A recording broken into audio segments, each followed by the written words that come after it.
Sophisticated crime fighting condensed into an hour-long show has changed the way many of us think murders are solved. Now, homicide detectives say shows like CSI are making it harder to convince juries that they have a killer dead to rights. Here's News 13's Alex Tomlin. This isn't, and homicide detectives aren't like this. Here we go. In the real world, homicide detectives like Sergeant Mark Kamatz with Bernalillo County spend hours at crime scenes, taking measurements, collecting evidence, and working leads. And there isn't an easy bake oven for crime evidence that will instantly show fingerprints of the killer.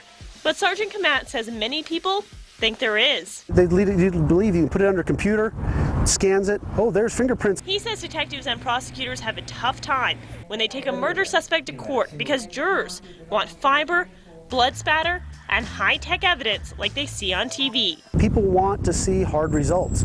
People want to see, here's how we know who did it. Here's how we know who pulled the trigger. Not just that the gun was in the car with the guy and that he was stopped leaving the crime scene. Kamatz says many tech tools on TV don't exist yet, and those that do? And the technology is phenomenal, but it's just so costly. He says the department does rely on what advances they do have access to, DNA and other game changers that have put people who thought they got away with it in jail. Cases we never would have been able to solve, we can get evidence on. We've gone back to old crime scenes from the 80s and been able to pull up floorboards and find enough blood there to get DNA.